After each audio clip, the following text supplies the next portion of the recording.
The first lie my sister told was small.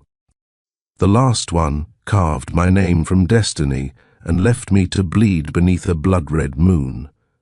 The bond ceremony reeked of iron and roses. The pack gathered in the great hall, stone walls trembling with laughter and expectation. Celine, my elder sister, moved through them like the goddess she had been named for. Moonlight clung to her silver-threaded gown, and every gaze adored her. And I, Leora, stood in her shadow, forgotten, unseen. Yet the Alpha-to-Be had been meant for me. Adrian's eyes had once found me in quiet corners of the forest, his hand lingering against mine. That memory had been my heartbeat, until the bond night, when the moon's call stilled the hall. Adrian reached out, not for me, but for her. The pack howled as their bond sealed, silver fire burning across his skin. Celine wept as though shocked by fate, a liar's tears. Rage seared my veins, my chest locked with betrayal, and then, at the hall's edge, where shadows gathered, he stood, a figure taller than the rest, regal burnished skin gleaming, golden eyes molten and fixed on me. Not a man who celebrated, a predator who had found prey, or a king who had just found his queen. The hall roared, but silence wrapped around us. Fate had been stolen from me, but another, darker, stronger, had just risen from the shadows. Begin an unforgettable journey, thrilling and irresistible. Subscribe for Forbidden Love, Shadowed Wolves and Dark Secrets. Chapter 1, Ashes of the Chosen. The morning after the bond ceremony bled grey and bitter. I awoke not to the warmth of pack voices but to silence. My room smelled faintly of smoke. The fires that had burned long into the night during Celine's celebration still lingered in the stone walls. I pushed myself upright, every muscle heavy as though grief itself had weight. Through the narrow window I could see the courtyard. Celine stood there, her arm curled around Adrian's, laughing as if the world had bent perfectly for her. Pack members encircled them, voices raised in adoration. I pressed my palm against the window frame until my nails dug into wood. How quickly they forgot. I had trained alongside them, fought alongside them. I had bled for this pack. Yet in the span of a single night, I had become a ghost no one spoke of, a shadow they pretended not to see. My door creaked. Rylan slipped inside.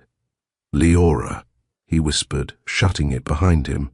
His broad shoulders were tense, his dark hair falling across his forehead in messy strands. He had been my friend since childhood, steadfast, loyal, but today his eyes carried the pity I loathed most. "I don't want your sympathy," I said, sharper than I meant. He didn't flinch. Instead, he crossed the room and sat on the edge of the bed, lowering his voice. I saw his face, Leora. Adrian. He looked wrong, as if something didn't fit. My chest tightened. "The bond doesn't lie." "No," Rylan admitted, searching my expression. "But sometimes people do." I turned away. My sister's laugh carried faintly from outside, sharp as glass. I clenched my fists. She'll make him believe it's perfect. She's always been able to make people believe. Rylan leaned closer. "Then you can't let her win. Not like this. You're stronger than her." I wanted to believe him, but strength did not matter against the will of the moon goddess. The memory rose unbidden, golden eyes staring from the shadows. Watching, waiting, not pitying me, claiming me, in some wordless, terrifying way. The air shifted. My breath caught as though the forest itself whispered through the walls. "Leora?" Rylan's voice sharpened. "What is it?" I shook my head, unwilling to tell him. The Dark Alpha was a name spoken only in rumors, in warnings whispered to pups by firelight. He had been exiled. Dangerous. A man who bore the curse of the wild moon. But his gaze had found me, and I knew, No matter how tightly I tried to shut my heart, that fate had not finished with me. Chapter 2. Whispers in the Ashes. The courtyard rang with laughter that morning, a cruel hymn of joy that seemed to rise louder every time Celine's voice chimed above it. I stood at the edge of the hall's great doors, unseen as always, the rough wood digging into my palms. The pack was assembled before the fountain, its water glinting pale beneath the weak sun, and at the center of it all, Celine preened. She wore white again, though the ritual was over. Her gown shimmered with threads of silver that caught every beam of light, as if she had woven the moon into fabric. Adrian stood beside her, tall and steady, his arm a fortress at her back. His expression was unreadable, but when Celine leaned close and pressed a kiss to his cheek, the crowd erupted into applause. I bit the inside of my cheek until the taste of copper spread across my tongue. They celebrated as though she had slain dragons, as though she had earned this bond through fire and sacrifice. No one asked what it had cost me. No one wondered if fate had erred. "You're watching her again." Ryland's voice cut low at my side. He had come quietly, his movements always careful, but his presence was grounding. His hand brushed my elbow, steady, though he kept his gaze forward, as if afraid to meet my eyes. "I need to see it," I whispered. "If I stop, I'll start believing it was only a nightmare." Ryland exhaled, sharp, frustrated. "It is a nightmare. Just not yours alone." Before I could answer, Celine's gaze lifted. She saw me. For the barest moment, her lips curved, not with joy, but with triumph. As if every laugh, every adoring cheer was not for the bond, but for the wound she knew she had carved into me. She wanted me to see. She wanted me to break. I turned, pulse hammering, fury clawing at my ribs. I fled the courtyard, boots striking stone, until the weight of their voices dulled behind me. The forest drew me like a refuge, its shadows thick and damp with mist. Pines whispered above, branches knitting against pale daylight, and the air cooled against my skin. Only then did I let my chest heave, my breath spilling ragged. I pressed a hand to the bark of an old oak, rough beneath my palm. "Why her?" The words rasped from me like a prayer. "Why always her?" The forest answered, not with words, but with presence. The air thickened, heavy as storm before rain. The fine hairs at the nape of my neck prickled. My wolf stirred uneasily, ears straining, and then, there it was. The gaze. I turned slowly, heart slamming against my ribs. Between the trees, shadow clung to a figure, tall, unmoving, carved of something that felt older than stone. His eyes, gold, molten, unrelenting, locked onto mine. It was not the first time I'd seen him, but it was the first time I knew he meant for me to. My lips parted. The forest seemed to hold its breath, and then a branch snapped behind me. "Leora?" I spun. Ryland stood several paces away, his brow furrowed, his hand hovering near the dagger at his hip. He glanced past me, into the trees, but his eyes did not widen. He saw nothing. When I turned back, the figure was gone, but the presence lingered, curling around me like smoke, a promise threaded with danger. Ryland approached, voice taut. "You shouldn't be out here alone. The woods." His jaw tightened. "The woods aren't safe anymore." I forced my voice steady, though my pulse thundered in my ears. "I'm not afraid." He searched my face, something unreadable flickering in his eyes. "Then maybe you should be." Chapter 3. The first mark of shadow. The celebration did not end with dawn. Celine made certain of that. By midday, the courtyard was alive again, with pack members dancing in a ring, their boots stamping the earth to the rhythm of drums.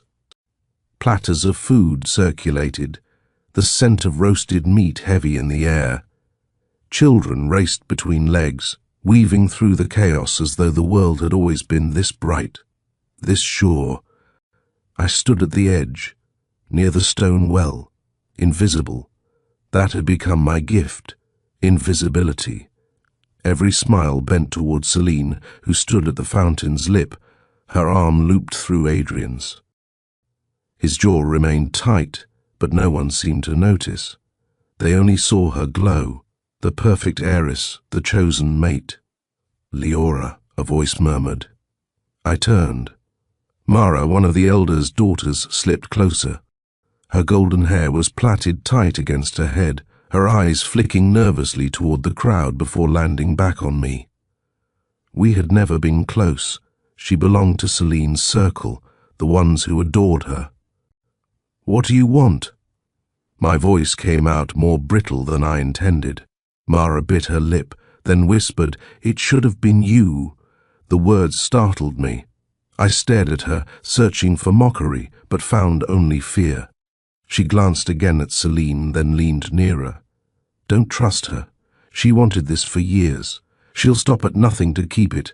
Before I could answer, she darted away, vanishing into the crowd like a leaf swept on wind. A coldness spread through me. Mara's warning wasn't news. I had always known Celine's hunger. But hearing it from her own circle was different. It was confirmation. The drums pounded louder, rattling the air. Then Celine's laughter rang sharp. "Leora," she called, her voice carrying over the crowd. Heads turned. I stiffened as eyes finally landed on me, heavy and judgmental, like I had been dragged unwilling into firelight. Celine beckoned with a graceful flick of her fingers. "Come, don't sulk in the shadows." I forced my steps forward, every instinct screaming against it. My boots scraped stone, the sound harsh in the silence that spread as I reached the fountain. Celine's hand shot out, delicate and firm, pulling me closer. Her perfume coiled around me, sweet as rot. "Don't look so grim," she purred, pressing her cheek against mine so the crowd would see sisterly affection. Her whisper seared in my ear. "You never stood a chance." He was always mine. My nails dug into my palms, but I smiled, because that's what she wanted, and what they all expected. Adrian's gaze flickered to me then, sharp and quick, like a knife unsheathed for only a heartbeat. I swore his jaw tightened further, his grip on Celine's waist stiffening. But he said nothing. I could not breathe. The drums resumed, the crowd cheered, and I felt it, again, the prickle, the storm. Heat ghosted across the back of my neck, as though unseen eyes grazed my skin. My wolf stirred, restless, ears pricked toward the tree line beyond the courtyard. I turned my head just enough, and there he was, not illusion, not shadow, real. He stood half-veiled by trees at the forest's edge, taller than any man present, his form cloaked in dark leathers that moved like second skin. His presence radiated command, an aura so heavy it bent the air itself. His skin gleamed in the fractured sunlight, deep and burnished, and his golden eyes caught the day like fire. The dark alpha. Our gazes locked. The courtyard fell away, the drums, the laughter, Celine's smirk. All of it dimmed beneath the weight of him. His stare burned through me, not cruel but consuming. He looked at me as if no one else existed, as if my very soul had been marked without permission. It was the smallest gesture, fingers curling slightly, but my breath stilled. Power rippled through the air, subtle, electric, like the forest itself bent toward him. A black crow swooped from the trees, circling once above his head before vanishing. Celine's hand tightened on my arm. "What are you staring at?" she hissed, her voice sugar to the crowd, poison to me. I blinked. He was gone. But the air still hummed. My skin still burned where his gaze had pinned me. Celine studied me, suspicion narrowing her eyes. "Careful, sister. People will think you envy me." I tore from her grasp and fled, lungs aching, vision blurred. I did not stop until the forest swallowed me whole. The moment I crossed into its shadows, the world shifted. Birds silenced. Wind died. The silence was not empty. It was waiting. And then, his voice. It was deep, velvet dark, not from the air but from everywhere at once, curling into my bones. "Little wolf." I froze. My pulse thundered. "They do not see you, but I do." I spun, eyes raking the trees, but there was nothing, only shadow, only breathless silence. Yet the presence wrapped around me, undeniable. "Who are you?" I whispered, though I already knew. A low chuckle stirred the air, dark and patient. "You already belong to me." The forest shivered. My knees weakened. The air tasted of ash and thunder. I collapsed against a tree, my breath tearing through me, my heart a storm. I pressed a trembling hand to my lips, as though I could hold the words inside, as though repeating them aloud would make them true. Chapter 4. The Claim in the Shadows. The forest kept its silence long after the dark alpha's voice vanished. I remained against the oak, chest rising and falling in uneven waves, my pulse still echoing the memory of his words. "You already belong to me." I should have denied it, should have rejected the claim, cast it from me like the lie of a cursed shadow. But the truth was simpler and far more dangerous. Some part of me had recognized him, not with my mind, not with reason, with my wolf. Her silence now was not one of protest. It was the silence of recognition, an animal bowing before a presence it could not deny. I pressed my palms into my eyes, willing myself to breathe. "No," I whispered, "no one owns me." But the forest still tasted of ash and thunder, and in my bones the words rang hollow. By the time I returned to the pack grounds, the celebration had shifted indoors. The great hall pulsed with music and voices, torches blazing against stone. Shadows danced across banners etched with the sigil of our line, the crescent moon, silver against black. I slipped through the crowd, unseen as always. But tonight, every gaze felt like it lingered too long, suspicious, sharp. Celine's eyes found me across the hall, narrowing with something like accusation. I turned away, moving toward the long tables at the edge where food lay untouched. "Leora." I stiffened. Adrian's voice. He stood before me, taller in the torchlight than memory allowed, his broad shoulders rigid, his dark hair falling in deliberate disarray. His eyes, storm-grey and piercing, searched mine with something too conflicted to name. For a moment I saw him as he once was, the boy who had trained with me in the forest, who had promised with his silence that he would never forget me. But that boy was gone. "You've been different," he said quietly, keeping his voice low so Celine would not hear. "Since last night." A bitter laugh rose in my throat. "You noticed?" His jaw clenched. "Don't do that." "Do what?" "Pretend none of this matters."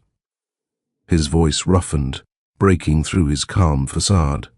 "You think I didn't see your face when he chose her, when he marked her?" The words hung unspoken between us, heavy and choking. I forced my expression into steel. "You made your choice, Adrian. Whatever you think you saw doesn't matter anymore." For a heartbeat, something flared in his eyes. Regret, guilt, maybe even longing. But Celine's laughter peeled across the hall, and his shoulders stiffened, the alpha mask returning. "She's looking for you," he said curtly, turning away. I let out the breath I hadn't realized I was holding. That night, sleep came fitful and shallow. The moonlight pooled across my chamber floor, pale and cold, when the dream began. I stood in the same forest where I had heard his voice. The trees stretched endlessly, their branches clawing at a sky drenched in blood-red clouds. Ash rained lightly from above, stinging against my skin. And then he stepped from the shadows, tall, powerful, his presence consuming the world around him. He wore darkness like a mantle, leathers molding to his frame, his stride unhurried, as if he had all eternity to close the space between us. The Dark Alpha. His skin was bronze dark, his jaw sharp as a blade, his golden eyes gleaming like molten suns. They fixed on me with such intensity that I felt stripped bare, my thoughts scattered to dust. "You run from them," he murmured, his voice velvet smoke, "but your soul runs to me." My breath caught. This isn't real. He reached out. His hand, large and calloused, brushed against my cheek. Heat surged through me, burning and electrifying all at once. My wolf shuddered, not in fear, but in recognition so fierce it nearly dropped me to my knees. "Tell me it isn't real," he challenged softly, eyes searching mine, "and I will vanish." I couldn't. The words tangled in my throat. He smiled then, dark and knowing, and the forest itself seemed to bow beneath the weight of it. "You are mine, little wolf. No bond, no sister, no alpha can take you from me." The dream dissolved into flame, heat licking across my skin until I jolted awake, drenched in sweat. My pulse thundered, my lips still tingling as though his touch had been real. A mark, faint, almost invisible, but there. A crescent burn, hot against my skin, pulsing with some strange rhythm that was not my own. I gasped, pressing my fingers against it, my heart slamming. He had touched me, not in dream, in truth. By dawn, the whispers had already begun. Two of the kitchen women paused as I entered for water, their eyes darting to my neck before they lowered their voices. Children stilled when I passed, wide-eyed, before racing to their mothers. Celine found me near the well, her smile a dagger. "What have you done, sister?" she asked sweetly, though her eyes burned with fury. I touched my throat instinctively. "Nothing." She stepped closer, close enough that her perfume nearly choked me. Her fingers brushed the faint burn on my skin, and her lips curved in triumph. "Someone has claimed you," she whispered. But it wasn't Adrian. Her laugh, sharp and victorious, split the air. And for the first time I didn't feel powerless. Because she was right. Someone had claimed me, someone stronger. And I knew, deep in the marrow of my bones, that my story was no longer hers to steal. Chapter 5. The Mark of Shadows. The courtyard was alive with morning chatter, voices colliding like waves against stone walls.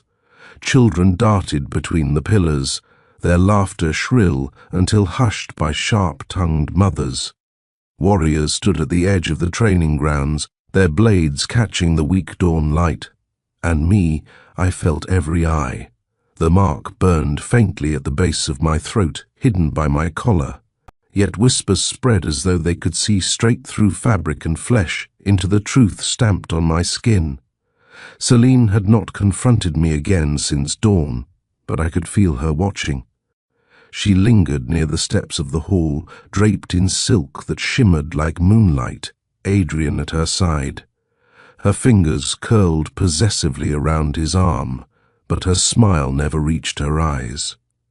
I poured water into the trough for the horses, focusing on the simple rhythm. My hands trembled, though I forced them still. Then a voice, low and clipped, "You've been marked." I froze. The water sloshed over the rim, darkening the earth. Slowly I turned. It was Kalen, one of the eldest warriors, scarred from years of border patrol. His eyes, a steely brown, fixed on my throat as though he saw through the fabric shielding it. "I don't know what you mean," I said carefully. His lips twisted. The others may not sense it yet, but I do. That's no ordinary bruise. His voice dropped further. That's a claiming. The words fell like stones into my chest. By whom? He pressed, though suspicion already sharpened his gaze. It isn't our Alpha. His glance flicked across the courtyard, where Adrian stood beneath Celine's grip. I gripped the bucket tighter, blood rushing in my ears. You're mistaken. Kaylin's mouth curved in something between pity and warning. No mistake, girl. The wolf in me knows it. Whoever he is, he's strong, stronger than Adrian. Before I could speak, he turned and walked away, his limp heavy in the dust. But his words lingered, stronger than Adrian, stronger than the Alpha. The council meeting was called at midday. The pack gathered in the great hall, filling the benches beneath the high-arched ceiling. Smoke from the braziers curled upward, staining the banners with a faint haze. Adrian sat at the head, Celine at his side. I remained near the back, invisible as ever, or so I thought. Reports from the eastern border, one of the scouts announced. Tracks, large, not ours. A murmur spread across the room. Not rogues, Kaylin interrupted, his gravelly voice carrying. This is something else. His gaze slid to me, deliberate. A force older, stronger. My stomach clenched. Adrian's jaw tightened. Explain, but Kaylin only shrugged. Ask the girl. The hall turned. 100 eyes fixed on me, hot and heavy. I forced myself to rise. My knees felt weak, but I kept my spine straight. I don't know what you mean, don't lie, Celine's voice, sweet as poisoned honey. She stood gracefully, her smile sharp. Show them. Before I could step back, she moved, swift, merciless, grabbing my collar and yanking it down. The hall gasped as the faint crescent mark gleamed against my skin, shimmering like an ember beneath flesh. The silence was suffocating. Adrian's face hardened, unreadable. His fists clenched on the armrests, knuckles white. Celine's laughter broke the stillness, triumphant and cruel. See? She purred. My sister couldn't wait for scraps. She let herself be branded like a enough. Adrian's voice thundered through the hall, silencing even her. For a moment his gaze locked on mine. There was fury there, yes, but also something else, confusion, hurt, something he could not name. The council erupted. Some whispered of curses, others of forbidden bonds.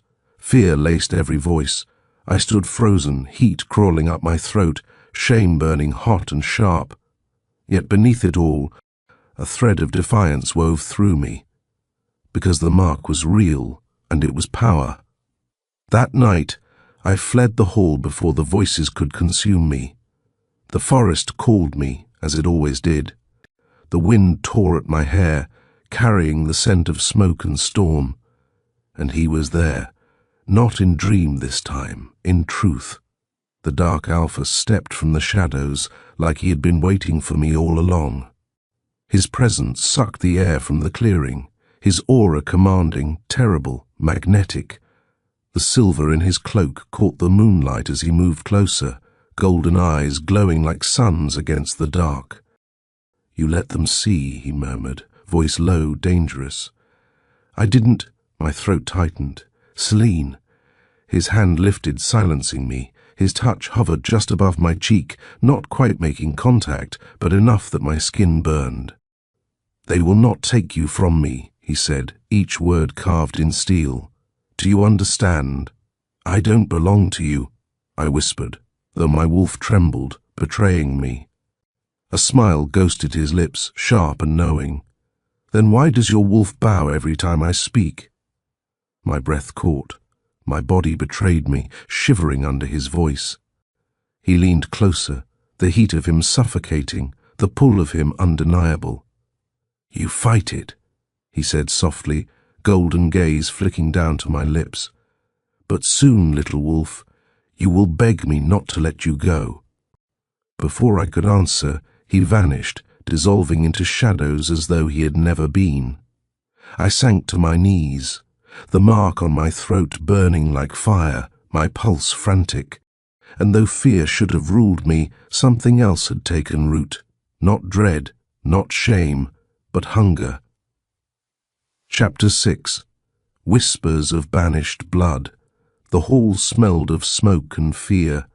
Even after the council had scattered into the night, the air inside still carried the weight of their whispers, their verdicts that had not yet been spoken aloud, but hung like an executioner's blade.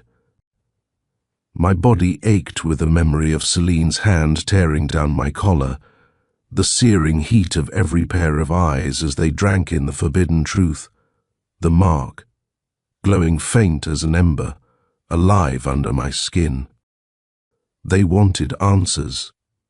They wanted someone to blame, and in packs, blame is heavier than blood. I sat alone now at the edge of the training yard, hands gripping the cold stone, watching as the moon dipped lower. My wolf shifted uneasily inside me, pacing, restless, as though expecting something, or someone. The sound of boots on gravel reached me before the scent did. Adrian. I didn't turn when he stopped a few feet away. His silence weighed heavier than his presence. When he finally spoke, his voice was low, controlled, but threaded with something dangerous. "You should have told me." I stared at the dirt, swallowing hard. "I didn't ask for this. You think that matters?" His words were sharp, but not cruel. They cut because they were true. The pack is already divided. Some of them believe you're cursed. Some think you've betrayed us to another alpha. And Celine... He stopped himself, jaw tightening. Celine is feeding the fire. A bitter laugh escaped me before I could stop it. Of course she is. She lives for it. Adrian stepped closer, so near that his shadow merged with mine. Who is he? The question twisted in the air. I forced myself to meet his gaze. His eyes, storm-grey under the moonlight, searched me like he wanted to rip the truth straight from my bones. "I don't know," I whispered. "Leora." His voice broke on my name, unguarded for a flicker of a second. "That mark, it doesn't just happen. He chose you." Something inside me snapped. "Do you think I wanted this? Do you think I asked for some stranger to burn his claim into me?" My voice shook, but it wasn't weakness, it was fury.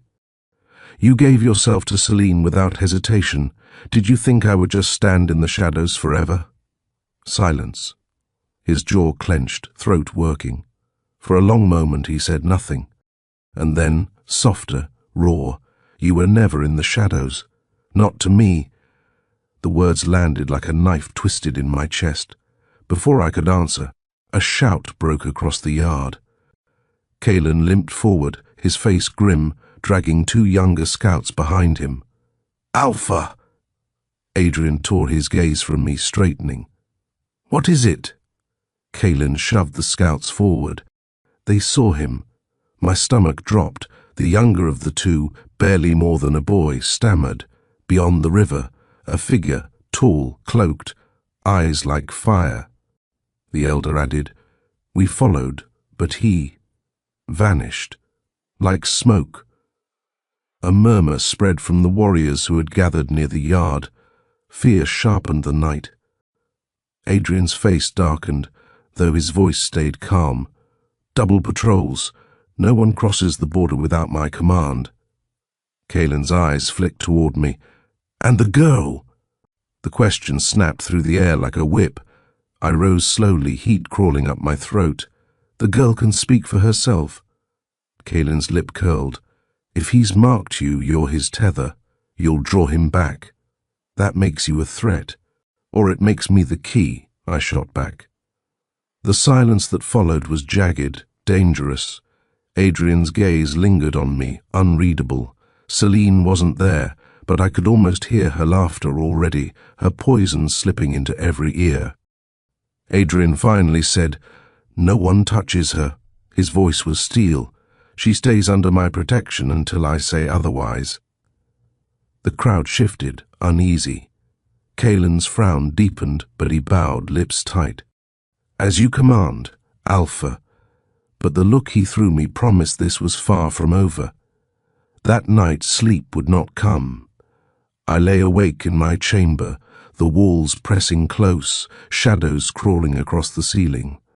My wolf stirred, restless. The mark at my throat burned hotter with each passing hour. And then I heard it, a whisper. "Not outside, inside, come." I bolted upright, heart hammering. The room was empty, but the air thickened, heavy with the scent of smoke and storm. I stumbled to the window. Beyond the tree line, the forest flickered with strange light, embers floating against the darkness, calling to me. Before I knew it, my feet carried me through the halls, past the guards who strangely didn't stir, into the night air. The forest swallowed me whole, the world behind me falling silent. He was waiting. The dark Alpha stood in the clearing, golden eyes piercing through the smoke. No longer a shadow, no longer a dream. He was flesh, bone, danger, power. His cloak billowed as if alive, embers swirling around him though the air was still. "You shouldn't be here," I said, though my voice lacked conviction. His gaze slid to my throat, the mark pulsing faintly. "And yet you came." The forest hummed with his presence, alive and heavy. My wolf pushed forward, desperate, trembling, bowing though I tried to resist. He stepped closer, each movement deliberate, predatory. "They fear you now. They whisper about banishment." His voice curled low, intoxicating. "But you were never meant to belong to them." "I'm not yours," I breathed, though the fire in my chest betrayed me. His hand brushed my jaw, fingers grazing skin like lightning.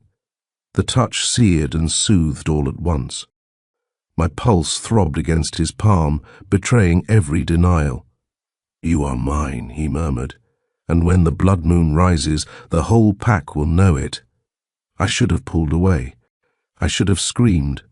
But my wolf pressed forward, spine bowing, heart thrumming in wild surrender. And for the first time, I let her. Chapter 7.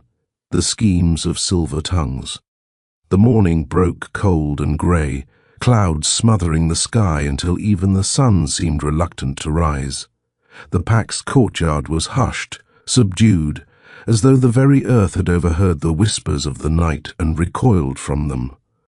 I walked with my head down, the weight of every eye burning into my back. Mothers tugged their children closer, warriors paused mid-sparring to watch me, and even the elders, usually too wrapped in their ancient disputes to care for gossip, tilted their heads as though I carried death on my shoulders. The mark on my throat throbbed faintly, a pulse of heat beneath my skin. Last night's encounter with the dark Alpha still lingered, like smoke clinging to cloth. His words were etched into me as deeply as the brand itself. "When the blood moon rises, the whole pack will know it." Celine's voice pierced the silence like a blade. "There she is." She descended the stone steps of the hall with all the grace of a queen, her gown a cascade of silver threads that shimmered even under the dull sky.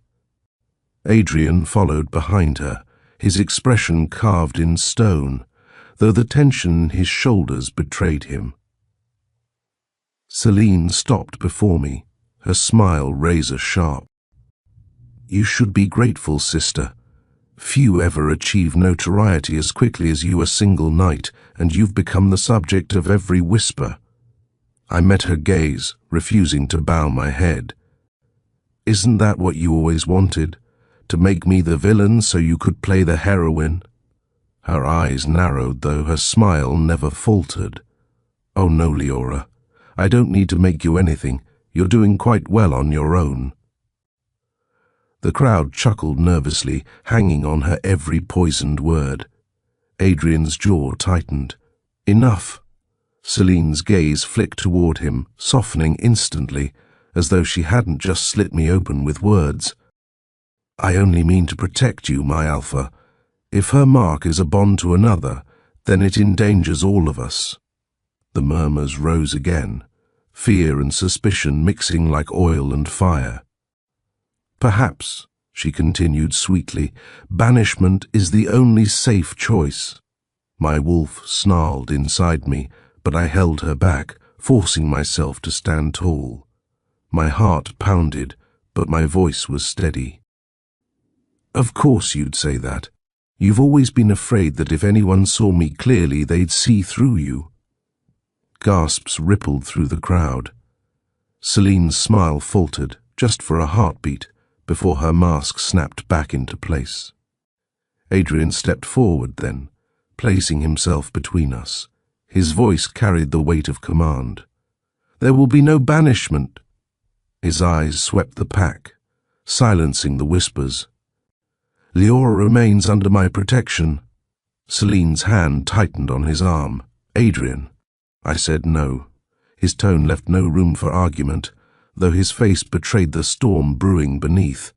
Celine drew back, her expression smooth again, but I saw the fury flash in her eyes before she turned, hiding it.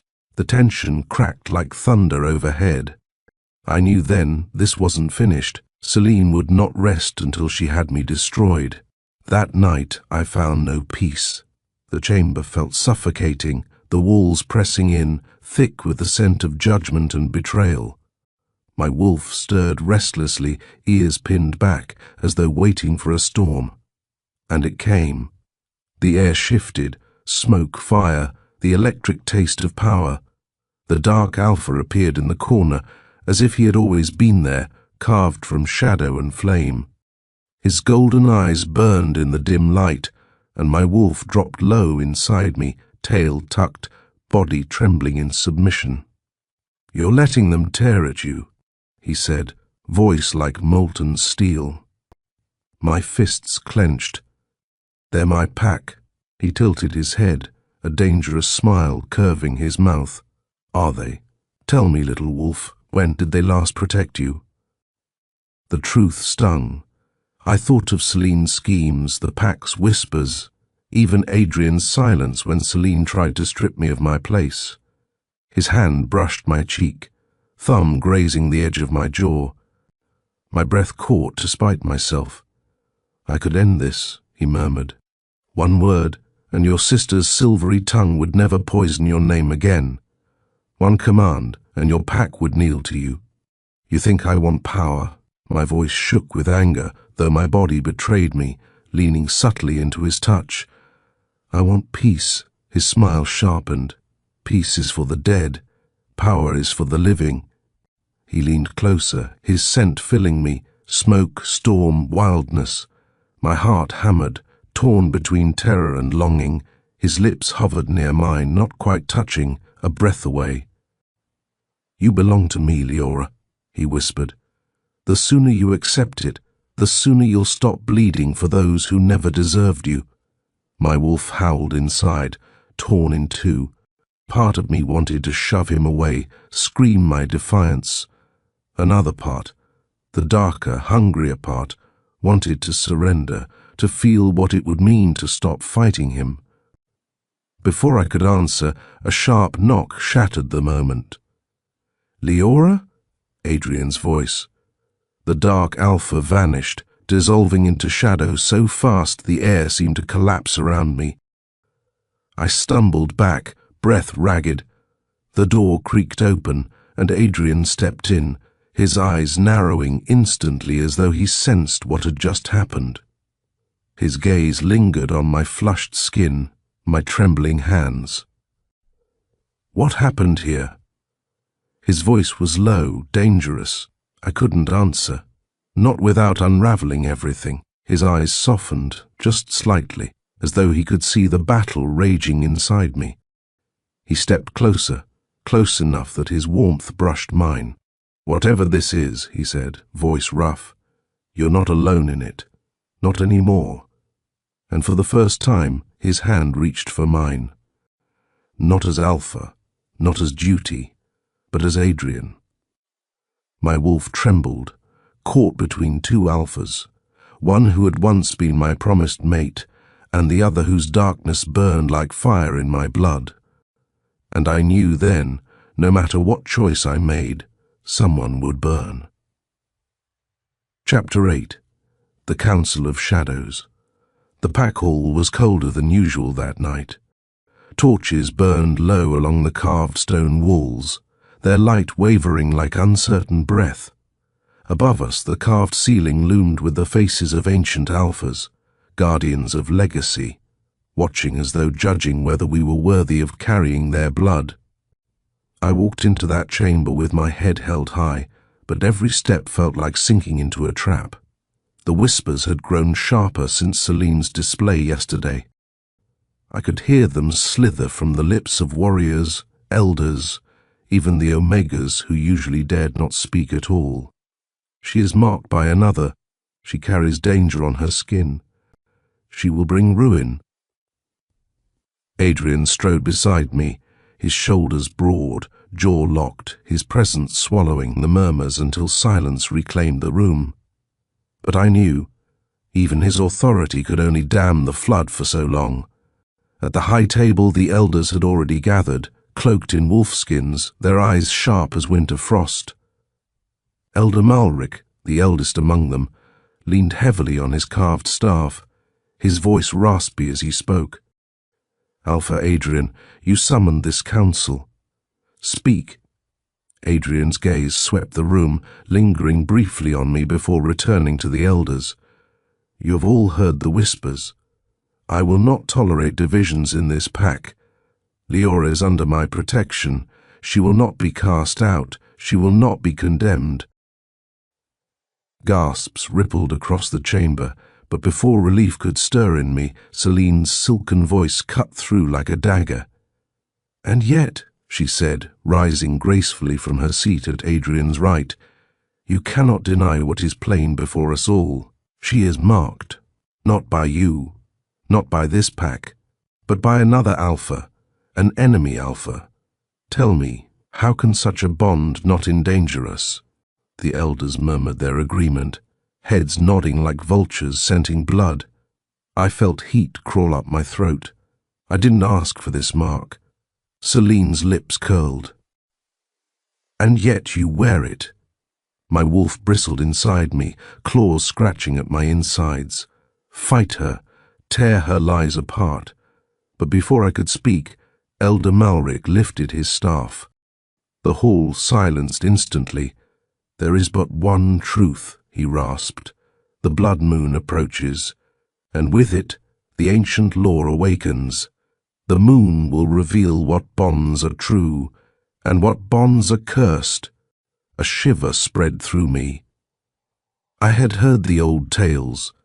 On the night of the blood moon, the moon goddess revealed fates with cruel clarity, mates exposed, betrayals unveiled, lies stripped bare. Celine's eyes glittered, victory gleaming in their depths. Adrian's voice cut through. "Then so be it. On the blood moon, truth will show itself. Until then, no word of banishment will be spoken again." The elders muttered, displeased, but Malric struck his staff once more, ending the council. The decision was sealed. My fate was bound to a night I could neither stop nor outrun. Later, I slipped from the hall into the cold embrace of night. The courtyard was empty, the wind thick with pine and frost. I pressed a hand to the mark at my throat, feeling its faint burn beneath my skin. The air shifted. He was there. The dark alpha emerged from the shadows, his golden eyes catching the torchlight like molten fire. He leaned casually against the stone archway, as though the pack's stronghold were his own. "You should thank me," he murmured, voice a velvet growl. "For what?" I whispered, heart thundering. "For making them afraid." His gaze roved over me, hungry, unyielding. "Fear is power, little wolf. They wouldn't whisper your name if they didn't feel it in their bones, that you are not theirs anymore." I swallowed hard, torn between fury and something far more dangerous. I don't want to be theirs if it means I'm only ever a pawn in Celine's games. His smile curved, sharp and knowing. Then stop letting them use you. He stepped closer, the shadows clinging to him like a cloak. His hand rose, fingers brushing the mark he had left.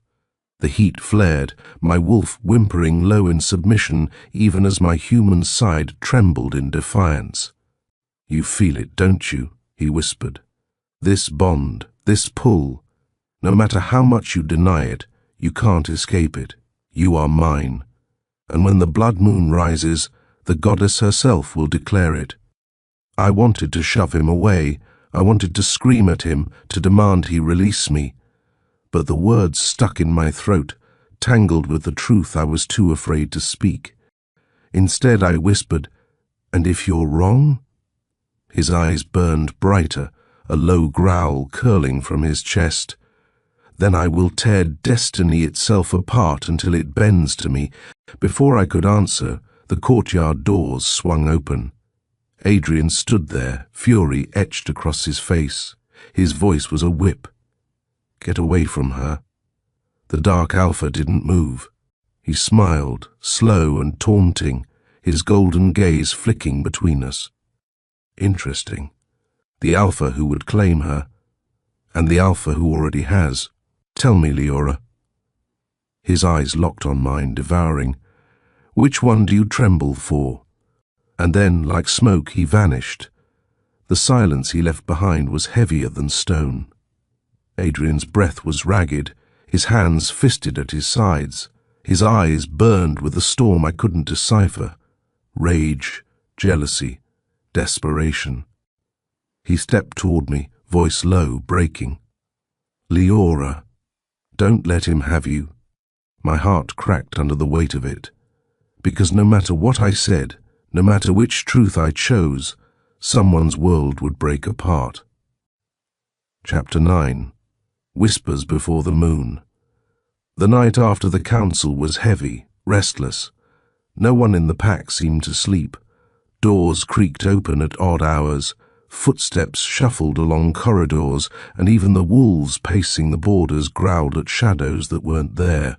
The blood moon had started to press its weight into the air, thickening the scent of iron and pine, twisting dreams into nightmares, but Celine slept peacefully. I knew because I passed her chambers that night on my way back from the courtyard. Through the slightly parted doors, I glimpsed her figure sprawled across silk sheets, her hair spread like molten gold against black pillows, her lips curved in a soft smile. She had nothing to fear. She had woven her lies so tightly around this pack, they believed her untouchable. And yet, as I moved past, I caught something else, a shadow slipping into her room.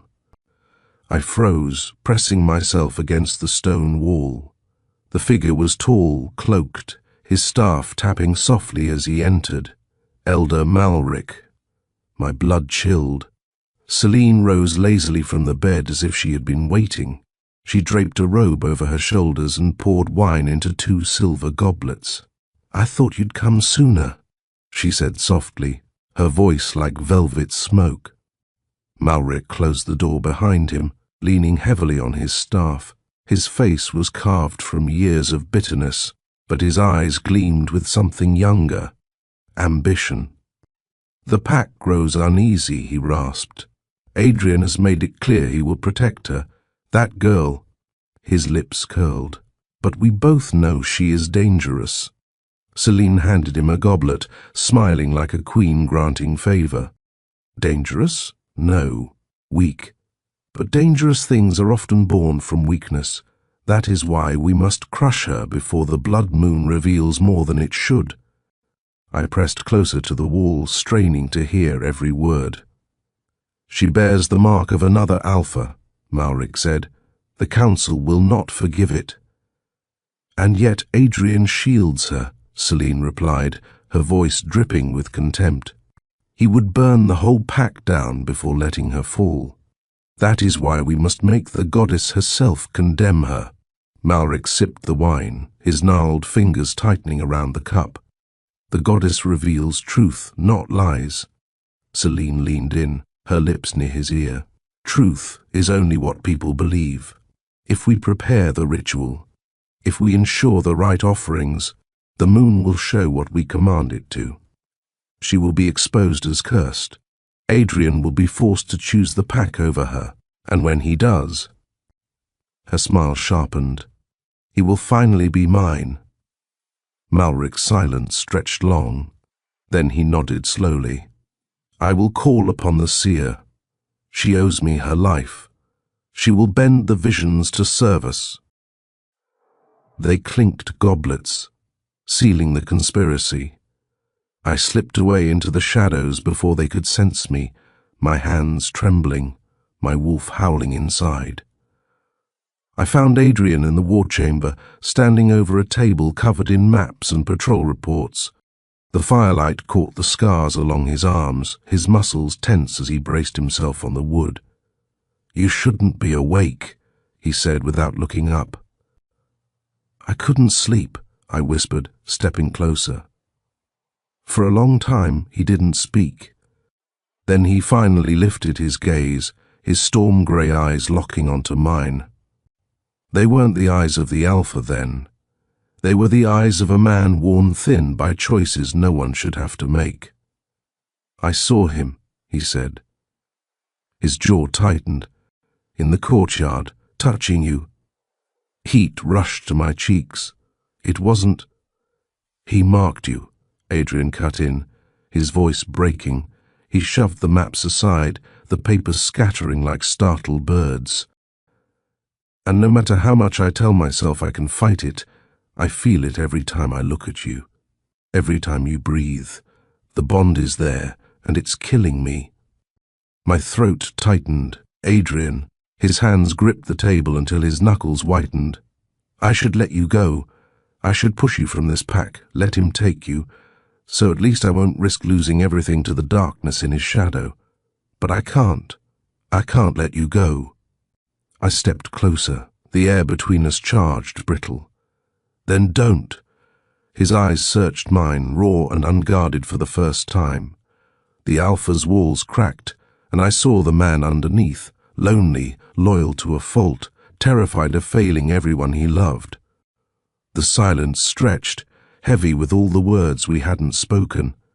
Then, slowly, his hand lifted, brushing a strand of hair from my face. His touch lingered, trembling. I don't know how to save you, he whispered. You don't have to, I whispered back. Just don't let me face this alone. For a moment it felt like we could lean into each other, that the world might allow us this fragile, stolen truth. But then a growl ripped through the chamber. He stood in the doorway, shadows clinging to him like a cloak. His golden eyes burned, fixed on me, and behind them lay something fierce and broken. You should know the truth, he said, his voice low, dangerous, before you let him chain you to his lies. Adrian bristled, stepping in front of me, but the Dark Alpha's gaze pinned me, pulling me forward like a tide. The room spun, and suddenly I wasn't in the war chamber anymore. I was standing in a burned forest, the trees charred black, ash falling like snow. The air reeked of blood and ruin. And beside me, him, younger, his face unscarred by bitterness, his eyes softer but already carrying storms. This was my pack, he said quietly. Before they called me cursed, before they hunted me like a beast, figures emerged from the smoke. Wolves tearing into each other, fire consuming their den, children crying before being silenced forever. They betrayed me, he whispered, his voice breaking. My mate, my blood. They chose lies over truth, and so I became what they feared. I became darkness. Because darkness doesn't betray you, it simply is. The vision wavered, his voice pressing into my bones. But you are different. You are the only thing in this world that still burns. His hand cupped my cheek, warm and trembling with an emotion he wouldn't name. When the blood moon rises, you'll see. You'll know where you belong. With me, always. The vision shattered. I stumbled back into the war chamber, gasping. Adrian caught me, his grip steady.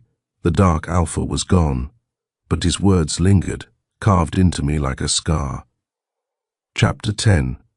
The seer's lies, the warrior's truth. The wind shifted before dawn.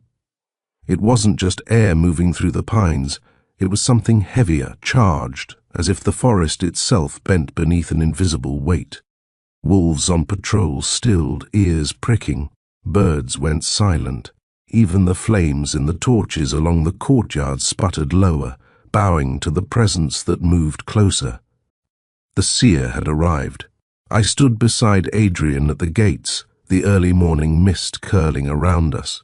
His posture was rigid, his jaw clenched so tightly I could almost hear the grind of his teeth.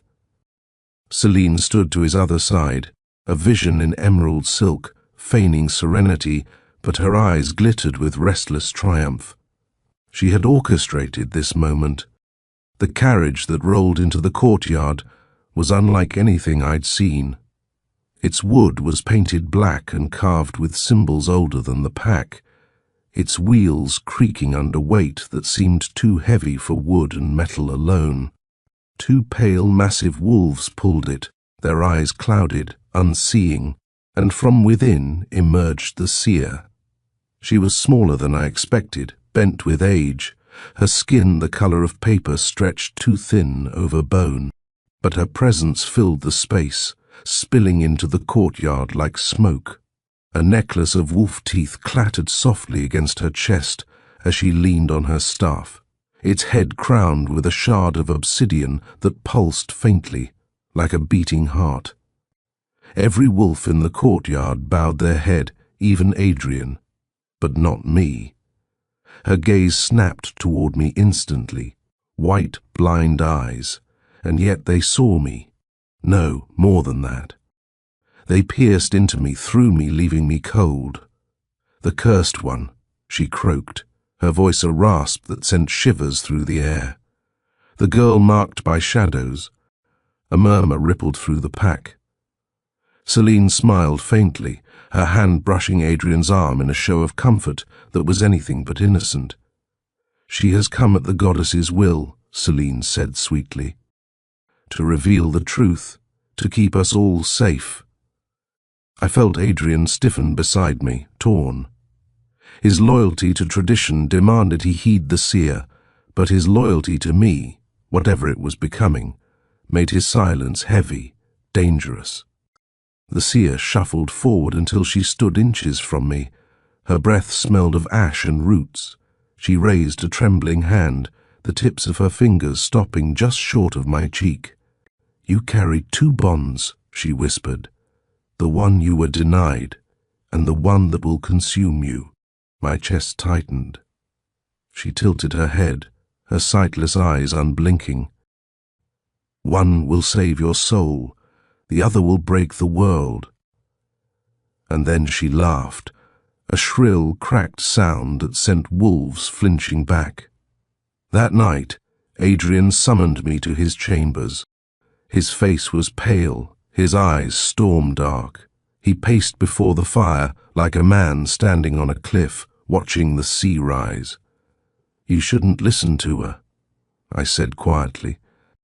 His head snapped toward me, his expression raw. "How can I not? She has never been wrong, Leora.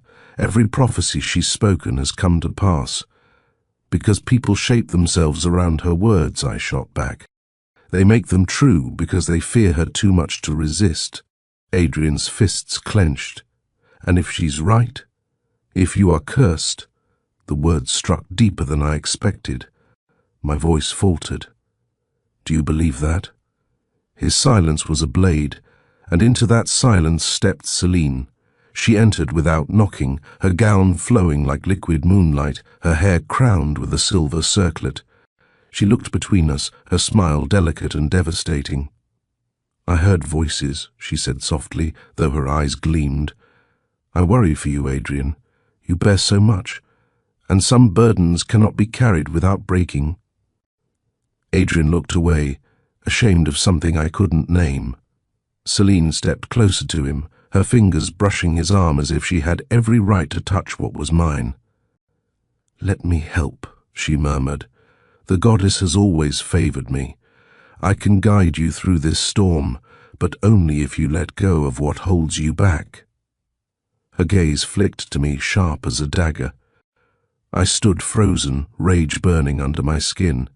But before I could speak, Adrian stepped between us, his voice strained. "Enough, Celine." For a heartbeat, her smile cracked. But then she dipped her head gracefully, retreating, but not without victory glimmering in her eyes. Later that night, I fled to the outer walls, needing air, needing distance. The moon was thin above, its glow pale against the press of coming storms. That's when I saw him. A man leaned against the battlements, his cloak pulled tight, his face half hidden. The torchlight caught the scars that marred his cheek, claw marks that had never healed clean. His hair was dark, streaked with grey despite the youth still etched in his eyes. He gave a humourless laugh. Fair enough.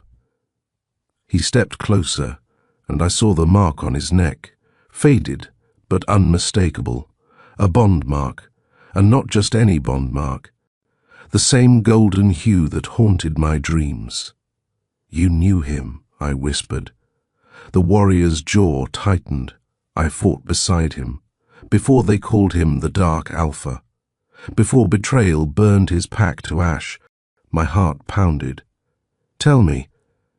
His gaze lifted to the horizon, where storm clouds gathered.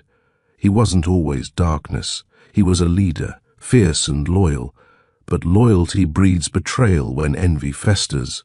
His mate chose another. His council turned on him. And when the moon rose red, they tried to kill him. He survived, but not without blood. He looked at me then, eyes heavy with a weight I couldn't name. "You're the first thing that's made him want to be more than shadow in years. That makes you his salvation, or his destruction." A chill slid down my spine. "Why are you telling me this?" I asked. The warrior's lips curved faintly, bitter. "Because I owe him my life, and I see the way he looks at you. When the blood moon rises tomorrow night, you'll have to choose, him or this pack." Lightning cracked across the sky, throwing his scars into sharp relief. And then he melted into the shadows, leaving me trembling, alone with the storm. Chapter 11. The night before the blood moon. The pack didn't sleep. The eve of the blood moon was a thing whispered about in tales, dreaded in prophecy, and cursed in memory. Wolves moved through the stronghold like shadows, their movements frantic but hushed, as if even their own voices might summon disaster. Every torch was lit, every wardstone polished, every blade sharpened. The air was too heavy, charged with static and dread. Even the children did not cry. They seemed to understand. Something vast and terrible was waiting just beyond the horizon, and through it all, I moved like a ghost. I felt their stares on me, sharp, suspicious, frightened. Whispers followed wherever I went, cursed, marked, tainted. My skin crawled beneath their judgment, but I kept my chin high. If I faltered, they would win. I found Adrian in the council chamber, bent over scrolls with exhaustion carved into his face. His hair was damp from rain, his shoulders hunched, his fingers trembling as they traced protective runes drawn across parchment. "You're overworking yourself," I said softly. He didn't look up. "If I stop, the pack will fall apart." I stepped closer, watching the storm in his grey eyes.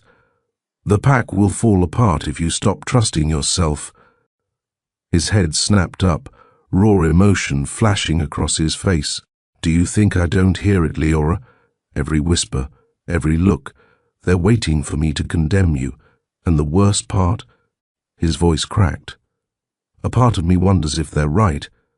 The words struck like claws to my chest. I should have been angry. I should have walked away. But instead, I saw what lay beneath his confession, not malice, but fear. Fear of losing control, fear of choosing wrong, fear of failing everyone who leaned on him. "You've carried this pack so long, Adrian," I whispered, placing my hand over his. His skin was warm, calloused, trembling. "But who carries you?" For a heartbeat, silence stretched between us. His gaze softened, his shoulders lowered, and in that crack of vulnerability I saw the man, not the alpha. But before the moment could deepen, the doors opened. Celine. Her gown shimmered silver, her hair braided with moonstones. She looked every bit the chosen heir, the darling of prophecy, and the satisfaction in her eyes told me she'd seen enough of our closeness to twist it like a blade. "Adrian," she purred, her smile delicate, "the seer wishes to speak with you, alone." Her eyes flicked to me, sharp, triumphant, promising war. Adrian hesitated, his jaw tightening. But duty won, as it always did. He pulled his hand from mine and followed her, leaving me in the echo of silence.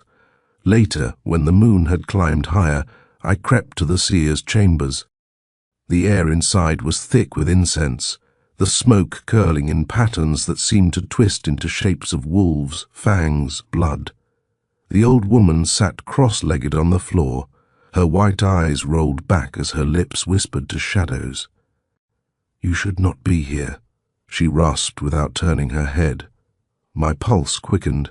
"Then why does it feel like I was meant to be?" Her laugh was brittle, jagged. "Fate loves irony." I stepped closer, refusing to let fear root me. "Tell me the truth. What did you see?" Her blind eyes snapped to mine. "I saw two alphas, one bound to you by light, the other by darkness. Both will fight for your soul. But the goddess is cruel. She gives no clear path. Whichever you choose, blood will drown this pack." My breath caught. She leaned forward, her face close enough for me to smell the rot of her breath. "But there is one truth you cannot escape. When the blood moon rises, your heart will betray you, and once it does, all will burn."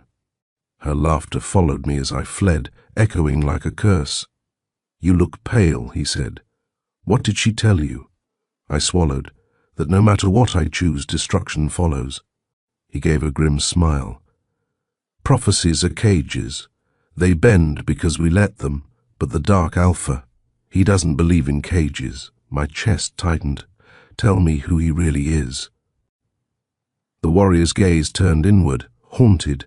He was the bravest of us, the fiercest, but love broke him. His mate betrayed him with his closest brother, and the council turned their backs when he begged for justice. They called him dangerous, unstable. They tried to strip his alphahood, but when they raised their blades, he raised fire. I shivered. He killed to survive, and once blood was spilled, there was no going back. They call him cursed, but he is only what they made him. He swore never to love again. Until you... I froze, his words a blow I hadn't prepared for. The warrior's eyes narrowed. "He doesn't just want you, girl. He needs you. And need makes even gods dangerous." Lightning flared across the horizon. The storm was closer now. That night, I dreamed of him. The dark alpha stood in a clearing drenched in moonlight, his golden eyes blazing against the storm. He looked every inch the predator, tall, broad, carved from shadow and fire. But when he reached for me, his hand trembled. "I don't ask you to love me," he whispered, his voice raw, breaking. "I only ask you to see me." My heart twisted. "I have been hunted, broken, damned," he continued, stepping closer until the heat of him surrounded me. "But you make me want to be more, and tomorrow night the moon will force you to choose. Him or me, light or shadow." His hand brushed my cheek, feather soft, aching with hunger and reverence. and then his lips grazed mine, barely a touch, yet it seared into me like a vow. Chapter 12. The blood moon rises. The sky bled. The night had not yet reached its peak, but already the moon hung swollen and red, its glow spilling across the land like a wound that refused to heal. The forest groaned under the weight of it, branches bent, leaves shriveled, animals fled in silence. The world seemed to hold its breath. Inside the stronghold, the pack gathered in the great stone courtyard, a sea of faces caught between awe and terror. Fires roared in iron braziers, their light barely able to compete with the crimson glow that painted every stone, every face, every shadow. I stood in the center, alone. The ritual circle had been drawn in ash and blood. Wolves pressed against the perimeter, their gazes sharp, waiting to see whether I would rise or fall. My hands trembled, though I forced them still. My skin prickled with the weight of their judgment, but worse than their stares was the one pair of eyes I craved and dreaded all at once. Adrian's. He stood at the head of the circle, tall, resolute, draped in his alpha's mantle. The light turned his eyes into storms of steel, and though his expression was carved into calm command, I could see the fracture in him. The man who wanted to protect me warred with the alpha expected to condemn me, and beside him Celine glowed like a goddess. Her gown was woven from silver thread, her lips painted the deep red of the moon itself. She clutched a goblet of consecrated wine, her expression serene, but the glimmer in her eyes was poison. She looked at me not as a sister, but as prey. The seer shuffled forward, her white eyes catching the glow of the moon. She raised her hands, and silence fell. On this night, she rasped, the blood moon descends to strip away all lies, all veils. What is hidden shall be revealed. What is bound shall be tested. What is cursed shall claim its due. Her voice carried like smoke, curling into every ear, every heart. She turned her blind gaze toward me. Leora of the pack, you stand accused of carrying the taint of shadow. The dark alpha's mark lies upon you. Do you deny it? The courtyard pulsed with expectation. My heart thundered. I could deny it, by time soothe their fear, but I remembered her prophecy, when the blood moon rises, your heart will betray you. I lifted my chin. I deny nothing. The shadow follows me, but it does not define me. Gasps rippled through the crowd. The seer smiled, her teeth sharp as bone. Then let the goddess decide. They led me to the altar at the heart of the circle. Stone cold beneath my knees, the air thick with incense and smoke. Celine approached, carrying the ceremonial dagger, its blade etched with runes that shimmered against the moonlight. Her voice rang clear, honeyed, venom-laced. If you are pure, the goddess will shield you. If you are cursed, the blade will reveal it. She handed the dagger to Adrian. The weight of silence was unbearable. His hands tightened around the hilt, his jaw clenched, his breath sharp. I could feel the war inside him, the desperate pull between duty and love. Adrian, I whispered, though no one else could hear, whatever you see in me, trust it's real. Our eyes locked, and for a moment I thought he might break, that he might throw the dagger aside, defy the seer, defy them all. But the pack was watching. Celine was watching. The seer was watching. He lifted the blade. A howl split the night, low, triumphant, Celine's lips curling into a smile. Because in that instant, before the blade could touch me, the seer cried out, "The mark awakens!" A brand of fire seared across my collarbone, invisible until that moment. Black, curling, wolf-shaped, it burned against my skin as the moonlight struck me. The crowd screamed, recoiling as if I were plague itself. "She is bound!" the seer shrieked. "The dark alpha claims her!" Celine stepped forward, her voice thick with false sorrow. "You see, brother, you see what she truly is, a vessel of shadow, a curse upon us all." And Adrian, his face broke. The storm in his eyes turned to devastation. He dropped the dagger, the clang echoing like a death knell. The ground trembled. At first I thought it was the pounding of my own heart, but then the air itself split, an unnatural wind ripping through the courtyard, scattering ash and flame. Wolves stumbled back as the brazier fires bent toward the circle, pulled by some unseen force. And from the forest's edge he stepped into view, tall, powerful, cloaked in shadow and flame. His golden eyes burned like molten metal, locking onto me as though I were the only soul in existence. The dark alpha, gasps rose, growls followed. Warriors drew blades, wolves bared teeth, but he didn't falter. He walked straight into the ritual circle as if he owned it, his presence bending every law, every ward, every oath. "You would brand her cursed," he said, his voice thunder wrapped in silk. "But she was never yours to judge." He stopped before me, his height drowning me in his shadow. His gaze softened, "Just for me. I told you, little wolf, when the moon rose you would have to choose." He turned his golden eyes to Adrian, to Celine, to the entire pack. His aura cracked the night open. Gasps, screams, rage. But I didn't hear them. The only sound was my heartbeat as his hand brushed mine, the heat of him scorching, pulling, binding. The mark on my skin pulsed, answering him, alive with power. And in that instant my heart betrayed me. I reached for him. Chapter 13. The Claim of Shadows. The courtyard was chaos. Wolves howled, claws scraped stone, steel clashed as warriors surged forward, torn between loyalty to Adrian and the terror that rolled off the dark alpha like smoke from a battlefield. The moon, swollen and blood-red, spilled its light across the scene, every movement sharpened, every breath catching in the throat of the pack. And me? I stood in the center, my hand clasped in the dark alphas, my pulse racing, my soul split. Adrian moved first. His wolf shadow burst from him, silver and furious, his power crackling across the stones. His eyes locked on mine, hurt, betrayal, love and fury all at once.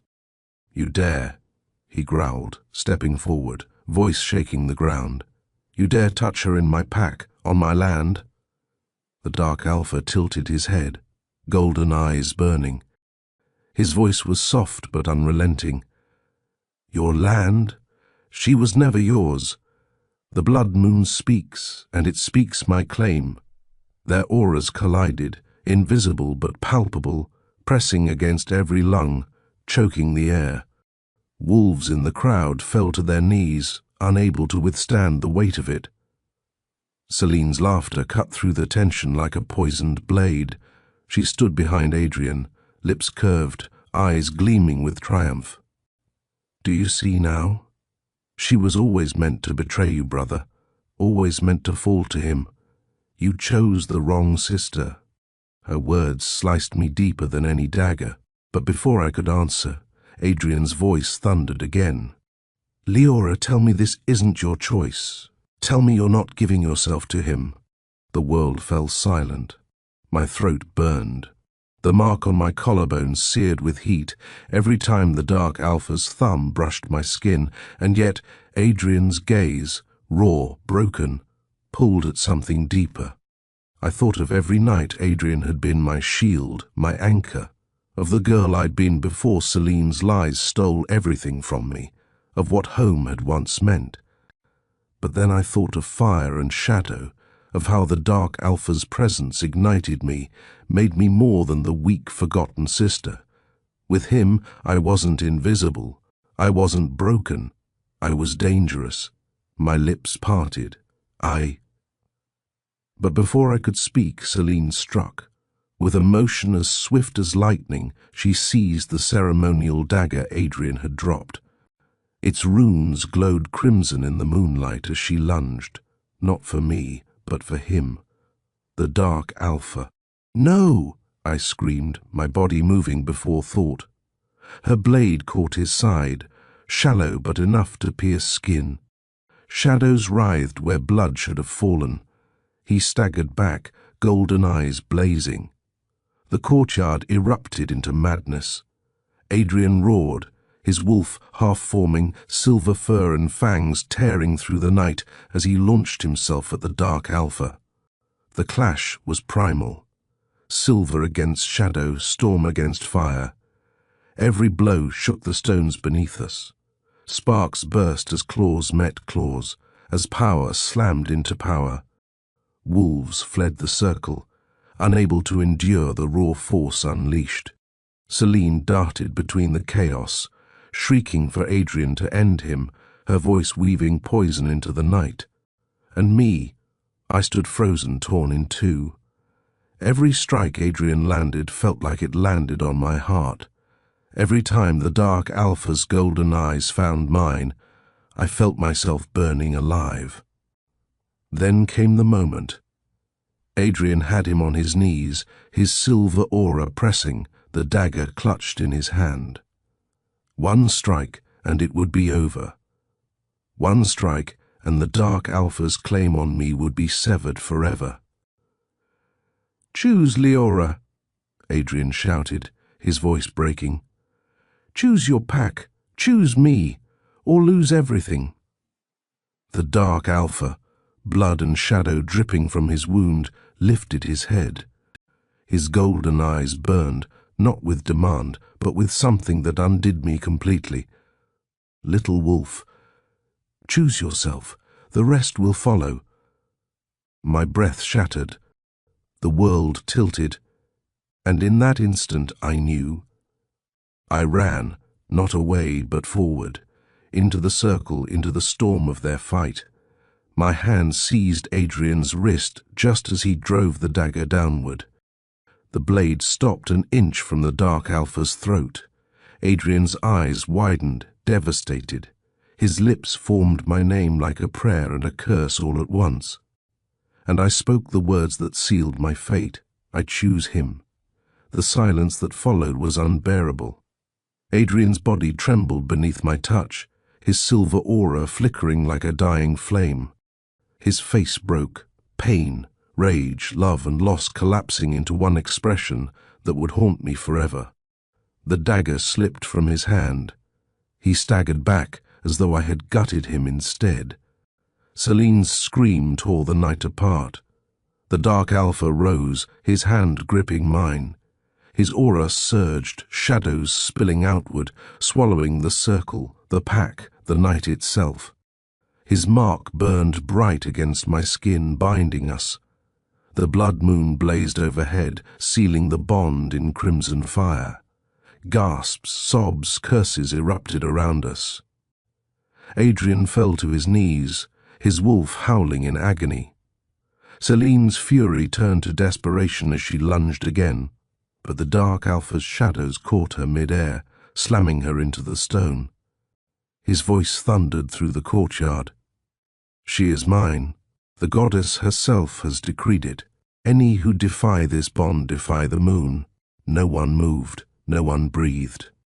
Chapter 14. Ashes and Shadows. The night after the blood moon was quiet, too quiet. The courtyard still smelled of fire and iron. Ash clung to the stones where wolves had bled, where vows had been shattered, where my choice had cleaved the pack in two. I stood at the edge of the ruins, the mark on my collarbone still pulsing faintly beneath my skin. It was no longer just a scar. It was alive, threaded into me like a second heartbeat. Behind me, I felt him. His presence filled the space like shadow fills a flame, silent, watchful, inevitable, the Dark Alpha, my bondmate, my doom, my salvation. When his hand brushed mine, I didn't flinch, but I didn't lean in either. I was still learning how to breathe in this new life I had chosen. Adrian had left before dawn. No farewell, no words, just the hollow echo of his wolf's howl that carried across the valley until it broke. I'd listened with my hands pressed over my ears, as if blocking out the sound could soften the wound. It didn't. I knew where his rage would take him, into exile, into vengeance. And though I had chosen the Dark Alpha, a part of me would always ache for the boy who had once been my shield. Celine had vanished. Her blood marked the courtyard, but her body was gone. No one had seen her leave, no trail remained. The Dark Alpha said nothing, but I felt the truth in the way his golden eyes hardened whenever her name was spoken. She would return. Shadows always do, and when she did, it would be to finish what she had started. That night, beneath the fading glow of the blood moon, I finally looked into his eyes without fear. He cupped my face, his thumb brushing my cheek, gentler than his power should have allowed. "The price of shadow," he murmured. "You are mine now, and with me you will never be free. Not from them, not from me, not even from yourself." My breath caught. His words should have been chains, yet as he spoke them, I felt no cage, only fire, only the sharp edge of freedom disguised as ruin. Maybe this was who I had always been waiting to become. We stood together at the ruins, the pack scattered, the night split by silence. Somewhere in the distance, wolves howled, not in unity, but in division. I realized then that this was not the end of the story. It was only the beginning of something darker, something greater. I had chosen him, but destiny had chosen me long before. And so, as the moon waned and shadows settled, I understood. Survival is never clean, love is never safe, and destiny is never merciful. But this was my path. Mine to walk, mine to burn, mine to claim. If you felt the pull of this bond, the ache of this choice, stay with me. The story doesn't end here. Shadows are only just beginning to rise. If their story held you, if you felt every shadow and every heartbeat, follow, subscribe, and stay. The wolves will return, and their tale has only just begun.